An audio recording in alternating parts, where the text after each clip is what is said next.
Active listening, paying attention to achieve success. Obviously in class we need to focus, we need to pay attention, or we'll fall behind, and then it'll lead to other disruptions from calling out and saying, I don't understand it. So it kind of becomes a chain reaction. So let's learn how to focus. You want to know an easy way to learn something quickly? Check this out. What's going on? My name is Louis, and you are watching AE Mind Memory. I am your memory and mind coach. Remember that. So I'm pretty sure you've been in those situations, maybe in a classroom or maybe in a job setting, where you're about to learn something new and you're just like, this is hard, this is difficult. I don't know if I'll be able to learn this, right? So that's actually, if you keep saying that in your mind, that's pretty much like saying, imagine like your mind right here, and it wants to receive new information. It wants to learn. Every time you say, this is hard, I don't think I'm going to be able to do this. Maybe it's easy for you, but I'm just dumb. You start putting all these labels on yourself, like, I'm dumb, I'm not that smart, so on and so forth.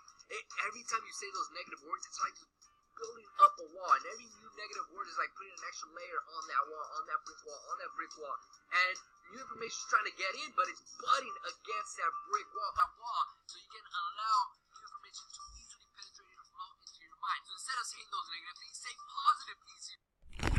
This is just like the growth mindset. All right, this guy is describing a fixed mindset, and we need to have a growth mindset and be willing to learn new things. So when you're about to learn something new, let's say you're in a classroom and you're about to learn, say, chemistry, right, or physics, instead of being like, man, all these math formulas, all these different ideas, Newton's laws, what's all this? Be like, you know what?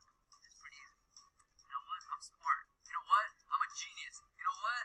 Start building yourself up. Start building more confidence in yourself that you can absorb that information, and that's how you tear down that wall so that information can easily be absorbed. Now, I'm not saying it's still not difficult. I'm not saying that it's not going to be a challenge. But what I'm saying is, if you want to make it easier for you to absorb that information, every time you say a negative word, negative phrase, you're just making it much more of a challenge to take in that knowledge, right? So just make it easier. Make that challenge, make that, that difficult learning experience a little bit easier of a flow, right? By just saying more positive and more confident ideas. A great example of this is I used to take engineering classes because that's something I wanted to do, right? I wanted to head into that route of engineering. Now I want to study the brain, cognitive science, cognitive psychology, things of that nature. So I was taking some engineering classes and, learning about, say, current, DC, AC, electricity, all that stuff. It is kind of challenging at first. And there was a lot of other students there, and a lot of students struggled with grasping these ideas. And for me, it seemed pretty easy. And I was thinking, like, why is it so easy for me? It's because of that fact that I would be saying, this is easy. I can learn this. I've done more difficult things in the past. This is pretty easy. Even if it was a little challenging, I was still saying, I can do this. I can learn this. I'm pretty smart. I know I can absorb this information. And when I was there listening to the teacher, I would take a lot of notes, where I would see my classmates and be like, messing around, tapping the pencil on the desk, just being like daydreaming, because they automatically put up that wall, right? They put up that wall that this was difficult for them. So what I did, I instantly tore down the wall for myself. Then I started telling them as well, listen, just say it's easy, even if it's not, All right, that guy has a lot of great information. Why should we pay attention in class? He pretty much just went over it. So here's how you pay attention. Keep your eyes on the teacher or the speaker.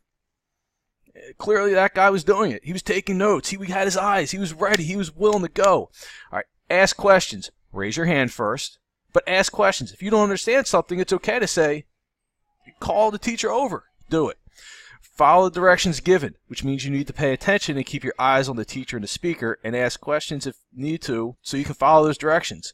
What you don't want to do is not listen, not pay attention, and then once you get the assignment, go, what are we doing? Huh? What? Because then other things happen.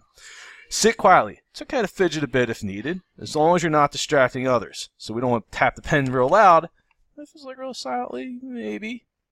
If your foot's kind of just moving, not tapping on the floor, but moving, it's okay. You need to sit up, but you need to be sitting up. We don't put our heads down. And, keep your hands up on your desk. Not saying folded or anything like that, but hands on your desk. Sit straight up. If you do these things, you should be good to go. And that's really all there is to paying attention in class.